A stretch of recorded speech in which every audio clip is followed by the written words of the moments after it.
Okay guys, for today's video, Vivo V21e ang issue. Nakalimutan yung password.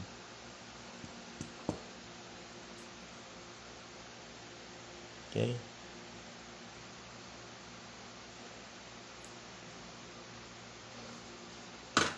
Ngayon tuturo ko po sa inyo kung paano i-hard reset at the same time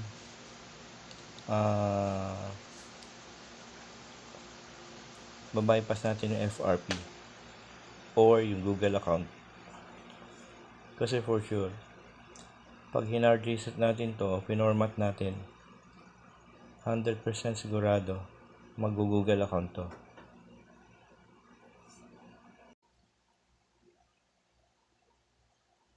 Okay, ayan na. Volume up and power switch.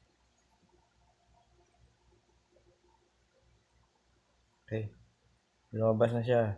Nakaka-fix. Then, punta tayo sa recovery mode.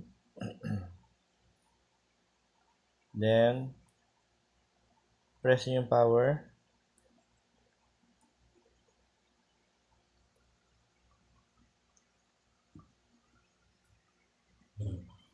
Wait lang po natin, no? Okay. Clear data. Sundan nyo na, makaka-fix, no?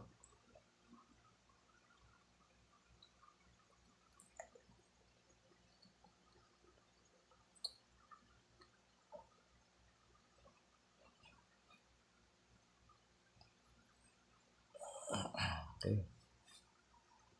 Kalagay doon, wiping data, formatting data completed, data wipe complete, return, back, tapos restart.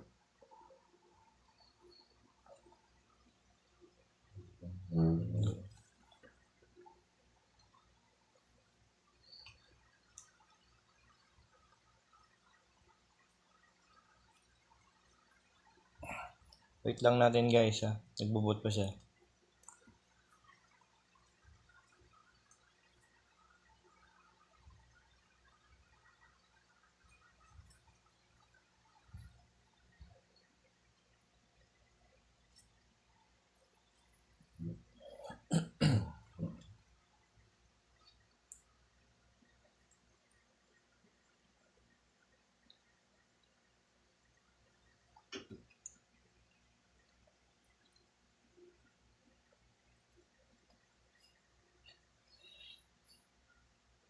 Medyo matagal lang yung pagbubot niya.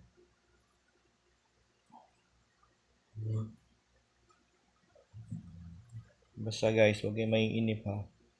Hintayin nyo lang siya.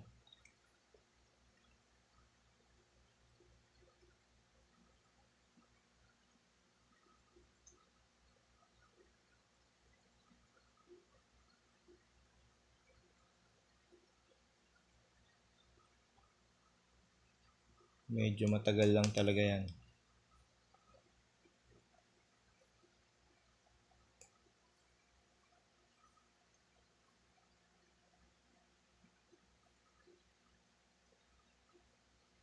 Ayan, okay na. Nakaka-fix sa inyo sinasabi ko. Pagkatapos nating i-hard reset o pagkatapos nating format, Google account na siya. Ito na yon guys. Sundan nyo lang kung paano natin i-bypass tong Google account na to. Start. Next.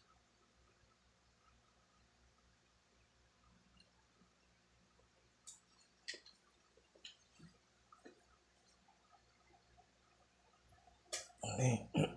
Ito, papasok ko na yung password, ha.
Or try new premium Caltex Power Diesel with 2 times more diesel cleaning technology.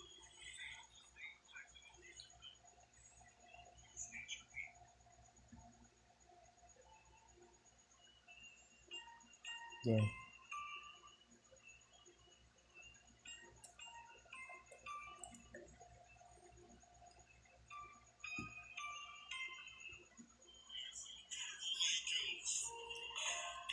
Okay guys.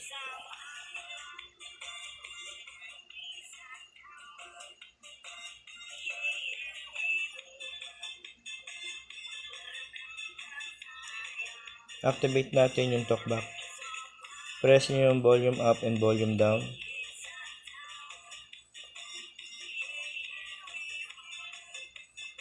Isa pa. Press and hold both volume keys for 3 seconds.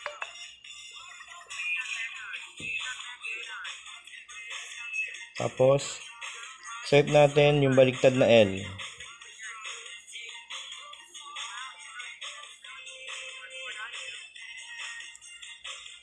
Use voice command. Pag pinindot nyo to, pag pinindot yung use voice command, sabihin nyo Google Assistant. Okay? Google Assistant. Tapos isunod nyo yung YouTube.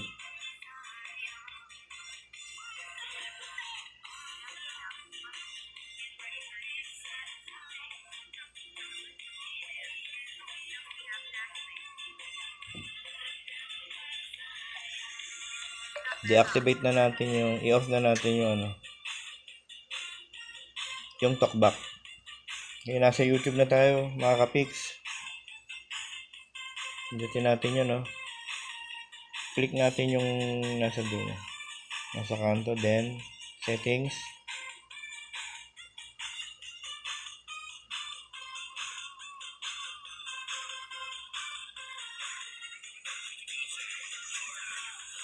About YouTube terms of service. Agree natin yan.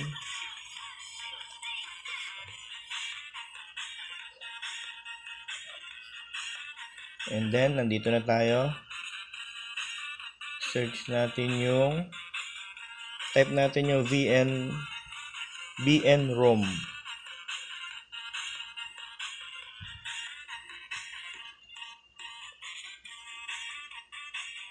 Ayan guys, hanapin nyo yung VN-ROM bypass.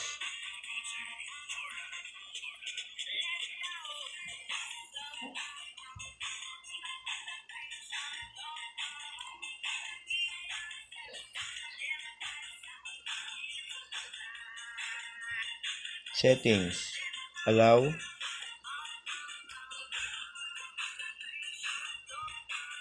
Check natin yung about niya.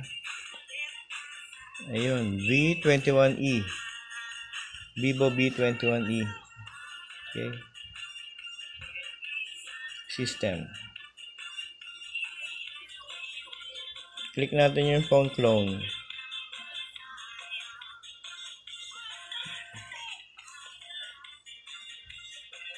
Dito mga kapiks, gagamit tayo ng isa pang Android phone para mai copy natin yung mga apps.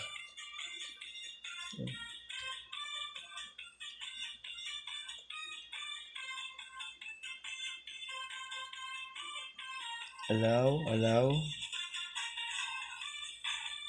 Okay. Guys, nasa QR code na tayo, scanning.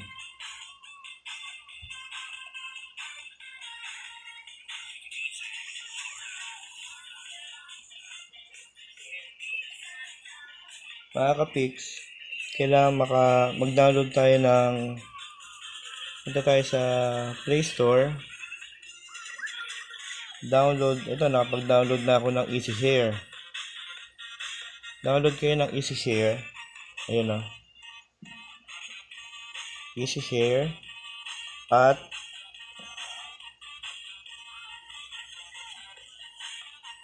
Kung wala pa kayong apps ng EasyShare, mag-download kayo. Tsaka mag-download din kayo mga kapiks ng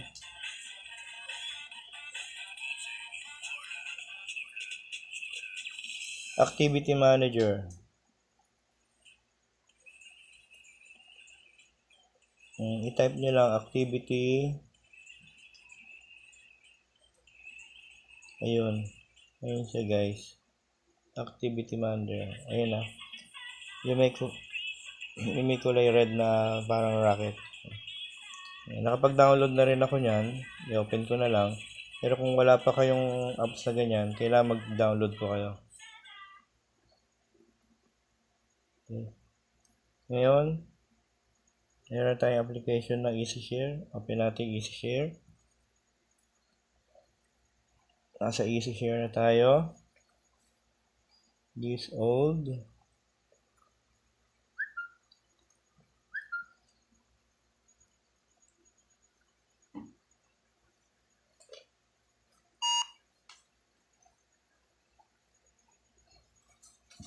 Wait lang natin mga kapiks. Ayan. So, connect na siya.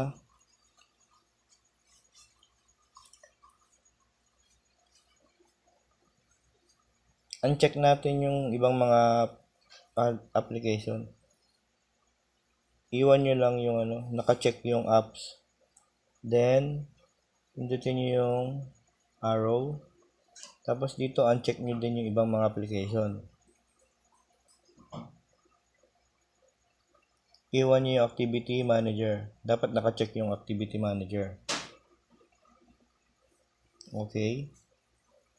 Then, start cloning.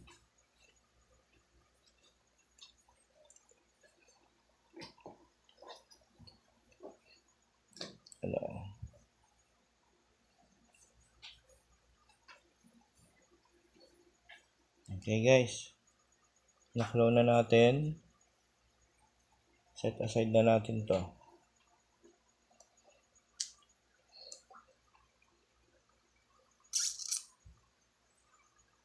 Oops.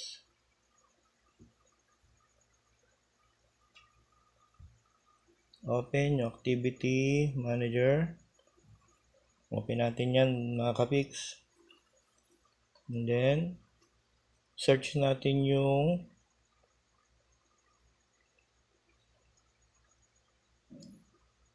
factory test. Ayan guys, factory test. Test natin yung factory. Tapos engineering test. Malapit na po tayo matapos mga kapiks ha. Okay. Check na natin lahat. Back to home. Initialize to English.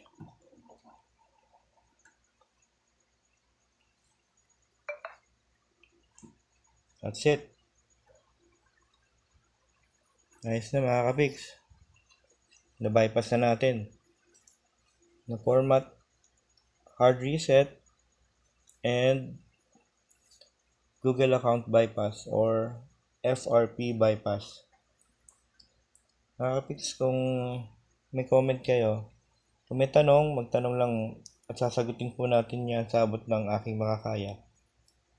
At huwag niyo pong kakalimutang mag-subscribe at pakipindot na rin yung notification bell. Pa-like na rin po at pa-share na rin para malaman din po ng iba. Para tulong nyo na din po sa akin. Okay guys, thank you for watching. God bless.